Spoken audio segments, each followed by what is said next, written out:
Nobody wants to be sold. People want to select the right solutions to their challenges. So, how do you make sure that you are the right solution? Well, that's what we're going to talk about today. Okay, here's the show. Welcome to More Than a Few Words, Marketing Conversation for Business Owners. MTFW is part of the Digital Toolbox, and this is your host, Lorraine Ball. And today, we're going to talk about sales. No, we're going to talk about the selection process that your customers make. And to do that, we're going to chat with Merit Kahn.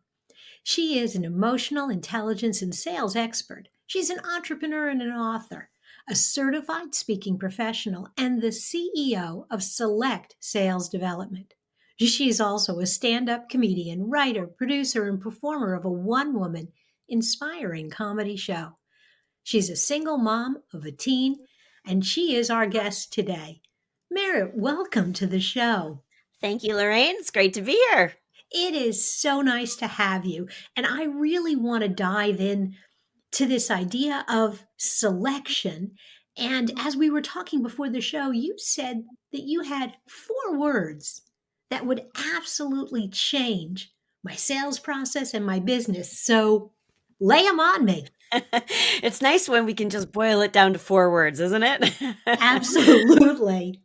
Well, Lorraine, I've been doing sales and business development, training, coaching, consulting for more than 20 years. And what I've noticed is that it's one thing to be really well versed in what you're going to say to a prospect and how you're going to go through your sales process. But if you are having your best presentation ever and the person that you're talking to or the organization you're talking to is not open to hearing new ideas, it really doesn't matter how great your solution is. It doesn't matter how great your proposal was. It doesn't really matter any of that. So what I'd learned a long time ago was to first make sure that my audience was open to receiving my messages. And I use that same philosophy whether I'm speaking at a conference as their keynote or doing a training session for my clients or even coaching, and certainly in a prospecting situation. But the magic 4 words are you open to? And it's so simple. It's almost comical. As you were saying that, I'm thinking to myself, oh my goodness, it's just brilliant, because I can think of so many times that I was having a conversation and the other person had initiated it. So I thought they were interested. But about halfway through the conversation, I realized they were not open to making changes. They were not open to spending the money required to do it. Whatever it was, they weren't open to, and the conversation went nowhere. Well, and you hit on a very key distinction without maybe even really realizing it, Lorraine, because you said you thought they were interested, and then it turns out they weren't open. So here's when you think about just the importance of being deliberate in your word choice. If I say to you, are you interested in a new solution to this problem? You could easily say, nah, I'm good with what we've got. Like we'll be fine.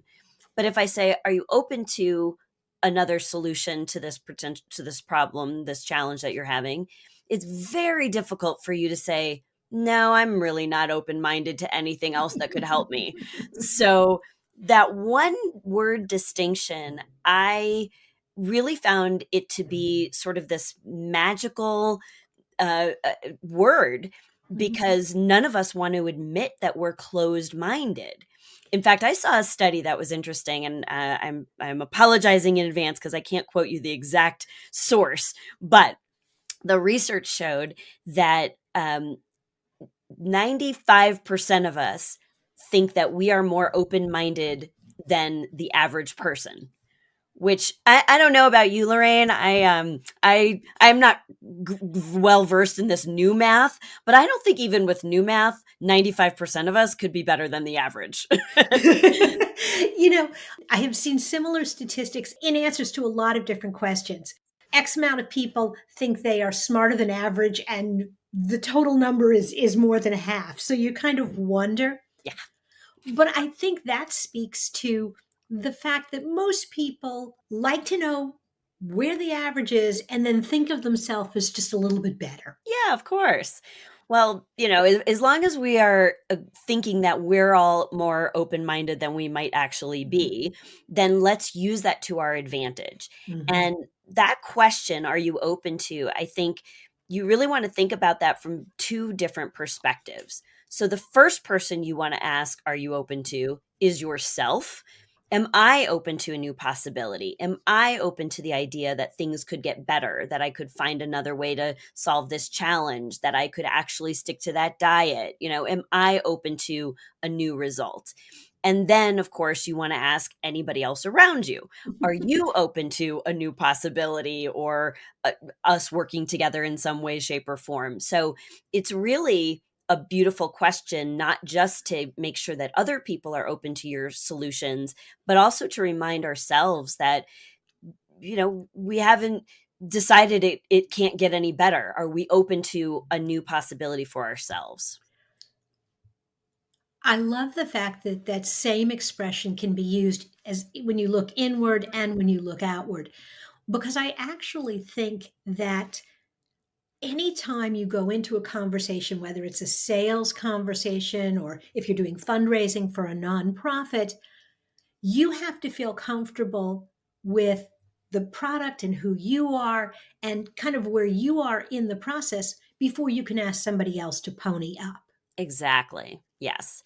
And I think that's a lot of the reason why we're a sales training and coaching consulting business, but our motto is stop selling and start getting selected. And again, that's a very deliberate word choice because we don't want you to be pushy and aggressive and salesy. And that's what happens from the from the prospect's perspective is when you say, are you interested in my stuff? Are can I show you a way?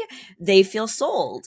And so Mhm. when you start off by saying, are you open to a new possibility? You are inviting somebody to step into another outcome Mhm. that is going to be much more beneficial. And now they feel like they're participating in that process. They are really selecting to do business with you. They're selecting to be open to your solutions. And I think that makes all the difference.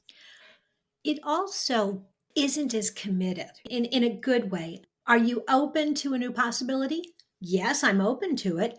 I'm going to hear you out and then I'm going to decide. Are you interested? Now you're almost asking me to commit Mm. because that interested, it's a little harder to kind of step over that border and go, well, I don't know if I'm really interested because I don't know if it's a good fit for me, but I'd be open to a conversation. And I think really all that we can do when we're in a sales role, and we work with a lot of professionals who never in a million years would consider themselves a salesperson, but they have to share their ideas and get buy-in. And essentially that's persuasion and sales. And I'm not really sure where the right place is for a question like, are you interested in? Because I think if you start with, are you open to? And then you have a dialogue where you're really understanding their challenges and then you're matching it up with your solutions. Honestly, the only closing question that we really train is, what would you like me to do now? Because once you've matched up their challenges with your solutions, and you've gotten their commitment along the way, does this solution solve the problem for that particular challenge? And if you keep checking in like that, really the only closing move, in quotes, that you need is, what would you like me to do now? And when you say that, oftentimes when you've done the sales process right, they say something like, well, isn't there a contract I should sign? Or like, should I be giving you money at this point? Like, it's just the natural next step. And so when you start with, are you open to, and that set gets their defense wall down so you can have a real conversation, everything flows from there. I love that. And I also love the way that you kind of close the loop because you opened the door very casually at the beginning and you really are opening the door very casually at the end. A lot of times they may say, well, should I do this or that? And they're like, well, often our clients or prospective clients want us to do this as the next step. And, does that make sense for you? And really putting them in the driver's seat, I think makes the customers much more comfortable because they feel in control.